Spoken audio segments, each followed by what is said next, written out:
Hi అండి అందరికి. ఈ రోజు మన స్పెషల్ అయితే తోటకూర అండి. మా సైడ్ అయితే పచ్చకూర అని కూడా అంటారు. ఇది చేయడం చాలా సులువు, ఎవరైనా ఈజీగా చేసుకోవచ్చు. ముందుగా కడిగి పచ్చిమిరపకాయలు టమాటాలు వేసి ఉడికించి పక్కన ఉంచుకోవాలి. ఇంకా అదే బాండీలో కాస్త నూనె ఎక్కువగా పడుతుంది. నూనె వేసుకొని తర్వాత జీలకర్ర ఎండుమిరపకాయలు వేసుకుంటే చాలా బాగుంటుంది. ఇంకా ఈ కూరలో అయితే కారం పొడి అసలు వేయొద్దు, పచ్చిమిరపకాయలు ఎండుమిరపకాయలతోటే టేస్టీగా ఉంటుంది.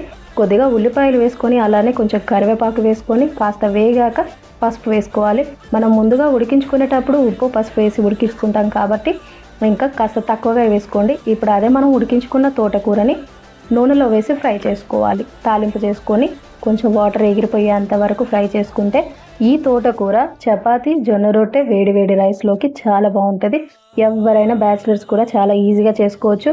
ఇంకా ఈ తోటకూర అయితే ఫ్రిడ్జ్లో అయితే స్టోర్ కూడా చేసి పెట్టుకోవచ్చు. కనీసం 15 రోజులు నిల్వ ఉంటుంది. ఇంకా ఈ సీజన్లోనే ఈ తోటకూర చాలా చోట్ల ఫ్రెష్గా దొరుకుతుంది. వీడియో నచ్చితే please like and share, subscribe.